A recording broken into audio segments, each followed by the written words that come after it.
Hello, आदाब, सत श्री अकाल, राम राम। एक बार फिर आप तमाम लोगों का स्वागत है सफारी मिर्च क्राइम स्टोरी के इस नए चैनल में, एक और नई और सच्ची कहानी के साथ। उम्मीद है कि पूरा परिवार ठीक होगा, अपना और अपनों का ख्याल रख रहा होगा। तो चलिए आज की कहानी पर चलते हैं। जैसे मैं हर बार सुनाता हूँ रियल स्टोरी, पर पहले मेरे इस चैनल को सब्सक्राइब जरूर कर दें। आप लोग कभी ना कभी डॉक्टर के पास तो गए होंगे अपना इलाज कराने, अपनी बीमारी को ठीक कराने, और डॉक्टर का काम भी यही है, अपने हर मरीज को स्वस्थ करके ठीक करके घर भेजना। वो पढ़ाई ही इसी बात के लिए करते हैं, लोगों की जान बचाने के लिए। पर क्या हो कि अगर एक डॉक्टर डॉक्टरी की पढ़ाई अपने मरीज को बचाने के लिए नहीं, उन्हें मारने के लिए करे तो? ऐसी ही एक कहानी है इंग्लैंड के एक डॉक्टर की। मार्च 1998 1998 में एक महिला जो कि इंग्लैंड के साउथ मैनचेस्टर डिस्ट्रिक्ट में रहती थी, उसे ये डाउट हो रहा था कि एक डॉक्टर हैं, डॉक्टर हैरोल्ड शिपमैन, तो उनके क्लिनिक में बड़े पैमाने पर औरतों और महिलाओं की मौत हो रही है। उन्होंने कुछ डेटा निकाला कि ऐसा क्यों हो रहा है, तो फिर सोचा कि शायद उम्र दराज महिलाएं हैं, ज़्यादा उम्र की हैं, इसलिए फिर उन्हें एक ऐसी चीज़ पे नज़र गई उनकी कि डॉक्टर साहब के जो क्लिनिक में कुछ एडवांस में क्रिमिनेशन फॉर्म रखे थे, उनके सिग्नेचर के साथ मरीज का नाम लिखे हुए। जब कोई मरीज डॉक्टर के पास इलाज कराने जाता है तो डॉक्टर को इन क्रिमिनेशन फॉर्म से उस वक्त कोई मतलब नहीं होता। फिर एडवांस में क्रिमिनेशन फॉर्म क्यों डॉक्टर के पास? अच्छा, क्रिमिनेशन फॉर्म मतलब दाह संस्कार फॉर्म, मरने के बाद जो जिसकी ज़रूरत पड़ती है। अभी मरीज जिंदा है और तुमने उनके नाम का दाह संस्कार फॉर्म पहले से ही साइन करके रखा हुआ है। ये बात थी पूरी। महिला को इस बात पे शक होता है, कुछ गड़बड़ लगता है इसमें। वो महिला अपने फ्रेंड को ये बात बताती है, उसका फ्रेंड पुलिस को बताता है, पुलिस जांच करती है, पर कुछ मिलता नहीं ऐसा जिससे डॉक्टर पर शक जताया जा सके, शक किया जा सके। अच्छा, जब ये जांच चल रही थी तब एक टैक्सी ड्राइवर ने ये भी बताया था कि मैंने अब तक इस क्लिनिक के बाहर कम से कम 21 महिलाओं को छोड़ा है, पर उनमें से एक भी बाद में जिंदा नहीं लौटी है अपने घर, और वो कोई ज़्यादा बीमार भी नहीं थी जब मेरी टैक्सी में बैठी थी तब। हाँ, उम्र दराज जरूर थी। जब डॉक्टर शिपमैन के खिलाफ एक भी सबूत पुलिस को नहीं मिलता, एक भी गवाह पुलिस को नहीं मिलता, लोग भी बोलते हैं कि अरे नहीं, डॉक्टर साहब अच्छे इंसान हैं, शायद कोई गलतफहमी हुई है पुलिस को, तो पुलिस भी अपनी जांच फिर रोक देती है, बंद कर देती है।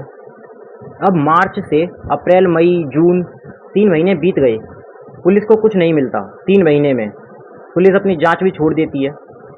पुलिस कहती है कि कुछ है नहीं, सब ठीक है, ये सोचती है पुलिस वाले। अब जांच भी बंद हो गई कि तभी 24 जून 1998 में 24 जून 1998 में एक एक्स मेयर थी वहाँ की, करीब 81 साल उनकी उम्र थी। अब एक एक्स मेयर थी, अमीर थी, नाम था कैथलीन गोंडी। कैथलीन गोंडी, उनकी मौत हो जाती है। सब लोगों को पता चलता है इस बारे में। पुलिस भी आती है जांच करने के लिए कि जो मौत हुई है वो नेचुरल है या कोई और बात है, क्योंकि ब्रिटेन की मेयर रह चुकी थी वो, इंग्लैंड की। तो पता चला कि जो आखिरी शख्स उनसे मिला था वो यही डॉक्टर हैरोल्ड शिपमैन थे। वो आखिरी बार उन्हें देखकर गए थे। कैथलीन इन्हीं डॉक्टर साहब से अपना इलाज करा रही थी, पर कोई बात नहीं कि इलाज चल रहा है तो मौत हो गई इलाज के दौरान। डॉक्टर साहब आखिरी बार देख के गए थे इन्हें, देखने के बाद फिर इनकी मौत हो गई, उनसे इलाज चल रहा था। तो फिर पुलिस को कोई ज़्यादा शक वाली चीज़ इसमें डॉक्टर के खिलाफ पता नहीं लगती। खैर, सारे रीति रिवाज के हिसाब से कैथलीन गोंडी की लाश को दफना दिया जाता है कि तभी 2 दिन बाद कैथलीन की बेटी के पास उनका वकील आता है और वसीयत के बारे में कैथलीन की बेटी को बताता है कि कैथलीन ने मरने से पहले एक वसीयत बनवाई थी जिसमें उन्होंने अपनी तमाम प्रॉपर्टी, जो कि इंडियन करेंसी में बैठेगी तकरीबन 3.5 करोड़ के आसपास, वो डॉक्टर हैरोल्ड शिपमैन के नाम कर दी है। अब कैथलीन की बेटी को ये बात बहुत गलत लगती है कि मेरी माँ ऐसा कैसे कर सकती है, और इस डॉक्टर शिपमैन को तो माँ अभी अभी से जानती थी, जब से वो इलाज करा रही हैं उससे कुछ दिन से ही, तो इतना भी नहीं जानती कि वो अपनी सारी प्रॉपर्टी उसके नाम कर दे। कि तभी वो पुलिस स्टेशन जाती है और ये सब बातें पुलिस वालों को बताती है। जब वसीयत की ठीक से जांच होती है तो पता चलता है कि वो जो वसीयत है वो फर्जी है, नकली है। फिर पुलिस की जांच डॉक्टर साहब की तरफ मुड़ जाती है। जब उनके कंप्यूटर और कुछ कागज़ों को देखा जाता है, ऐसे कुछ कागज़ वहाँ मिलते हैं, तो पता चलता है उस वेबसाइट के बारे में जिस वेबसाइट की तरफ से ये वसीयत जनरेट हुई थी। अब डॉक्टर साहब के खिलाफ पुलिस को पुख्ता सबूत मिलता है, शक होता है। फिर पुलिस कैथरीन की लाश को भी कब्र से बाहर निकलवाती है और उसे हॉस्पिटल में पोस्टमार्टम के लिए भेजती है। कुछ दिन बाद पोस्टमार्टम रिपोर्ट आती है तो उसमें पता चलता है कि एक्स मेयर कैथलीन गोंडी की मौत अफीम का ज़्यादा डोज लेने से हुई है और वो भी इंजेक्शन से दिया गया अफीम। अब पुलिस डॉक्टर साहब को गिरफ्तार करती है, उनसे पूछताछ करती है तो डॉक्टर साहब हाँ में अपना सिर हिला देते हैं। डॉक्टर साहब अपना गुनाह कबूल करते हैं। पुलिस केस बनाती है कि एक्स मेयर का इलाज करने के दौरान उनका मन खराब हो गया मेयर की प्रॉपर्टी को लेकर, इसलिए डॉक्टर साहब ने अफीम का ओवरडोज देके कैथलीन को मार दिया। अब पुलिस को कोर्ट में केस खड़ा करना है तो डॉक्टर हैरोल्ड शिपमैन के खिलाफ और पुख्ता सबूत चाहिए, पुख्ता गवाह चाहिए, वरना ये केस कमज़ोर पड़ जाएगा। अब पुलिस को पहले ही हैरोल्ड पर शक था जब वो जांच चल रही थी, पर कुछ मिलता नहीं है पुलिस को हैरोल्ड शिपमैन के खिलाफ। फिर पुलिस हैरोल्ड शिपमैन की पूरी कुंडली थी उनकी, वो खंगालती है ठोस सबूत पाने के लिए। और जब डॉक्टर हैरोल्ड की कुंडली खंगालती है तब जो कहानी सामने आती है वो कहानी ब्रिटेन के इतिहास में आज तक किसी ने ना सुनी, ना सुनाई और ना ही डॉक्टर हैरोल्ड जैसा वहाँ कोई दूसरा डॉक्टर कभी पैदा हुआ। तो कहानी थी डॉक्टर हैरोल्ड शिपमैन का जन्म 1946 में नॉटिंघम में हुआ था। जब वो 11 साल का हुआ तब उसकी माँ का निधन हो गया कैंसर के चलते। 1957 में हैरोल्ड अपनी माँ से बहुत प्यार करता था। अच्छा, कैंसर के इलाज के लिए तमाम तरह के ड्रग्स का इस्तेमाल किया जाता है, जिसमें से एक है अफीम। अफीम का इस्तेमाल हो रहा था हैरोल्ड की माँ के इलाज में।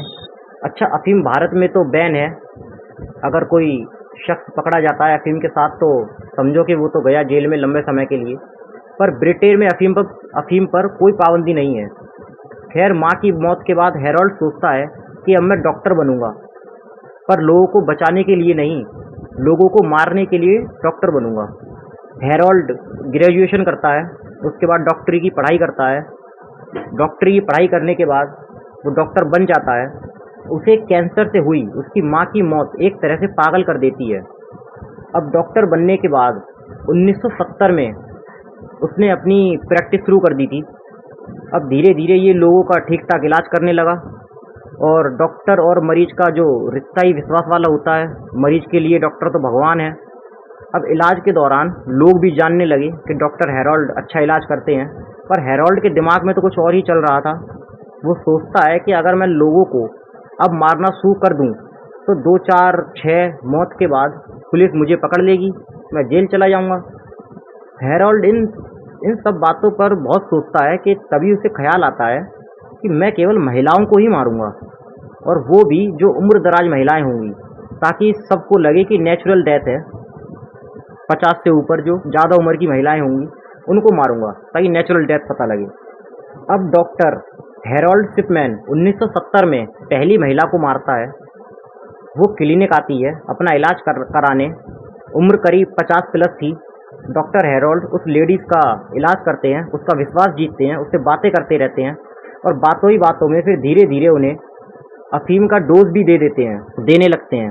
डॉक्टर को पता था कि अफीम से मरी हुई का पता नहीं लग सकता, पहले मरीज को अफीम का ये डोज देते हैं। अब अफीम से पहली महिला को मारने के बाद अब लोगों को शक ना हो तो इसका भी हल निकाल लिया डॉक्टर साहब ने। वो अपने हाथों से लेडीज़ को पहले मारता, उसके बाद मारने के बाद किसी को शक ना हो इसलिए वो डॉक्टर साहब उनके फ्यूनरल में ही पहुंच जाते, उनके अंतिम संस्कार में पहुंच जाते। तो लोग भी बातें करते हैं कि डॉक्टर साहब को लेके कि देखो कितना अच्छे डॉक्टर हैं, अपने पेशेंट से कितना लगाव था इन्हें, जो उनके अंतिम दर्शन के लिए आए हैं, अंतिम संस्कार में आए हैं, इनके फ्यूनरल में आए हैं। तो लोगों का ये आपको प्यार मिलता रहा। ऐसे डॉक्टर कहाँ देखने को मिलते हैं। उसके बाद हेरोल्ड फ्यूनरल ख़त्म करके वापस अपने क्लिनिक लौट आया करता था। ये सिलसिला चलता रहा। डॉक्टर हेरोल्ड सिम्पसन उम्रदराज महिलाओं को मारता रहा, उनके फ्यूनरल में जाता रहा और वापस लौट के अपने क्लिनिक पर आकर अगले शिकार का इंतजार करता रहा। 1970 से लेकर 1998 तक, मतलब करीब 29 साल तक एक ही तरह मारता रहा। पेशेंट को पता भी ना चले, उन्हें धीरे धीरे अफीम का इंजेक्शन देकर। और सभी महिलाएं उम्रदराज, सब 50 से ऊपर की थीं।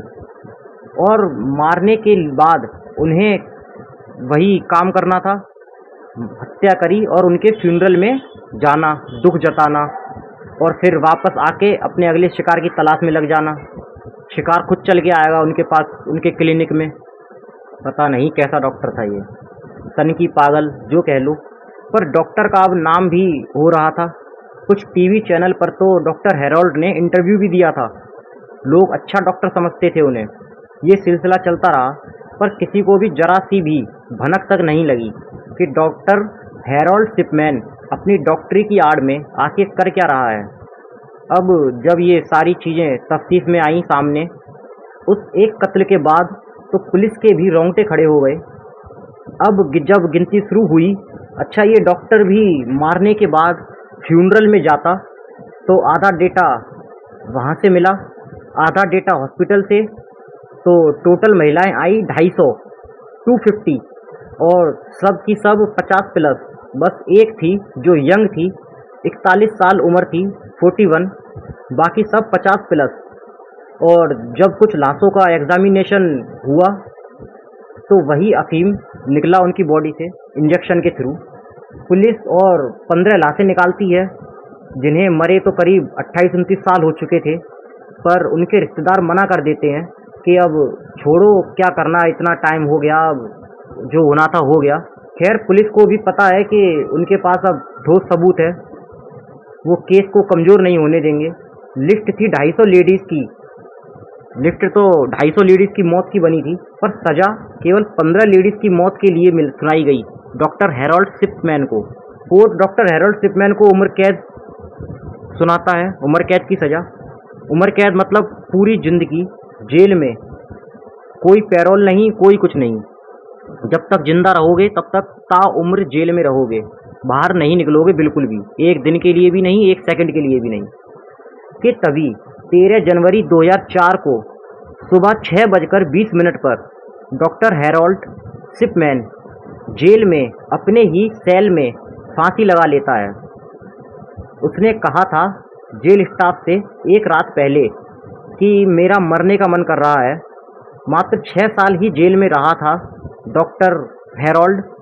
250 महिलाओं को मारने वाला एक डॉक्टर हेरोल्ड शिपमैन, जिसको आज भी लोग नफरत से जानते हैं। ये आखिरी ऐसा डॉक्टर था ब्रिटेन का। इसके बाद आगे ना ही आगे कोई इस तरह का डॉक्टर रहा, ना ही इस तरह की कोई खबर आई।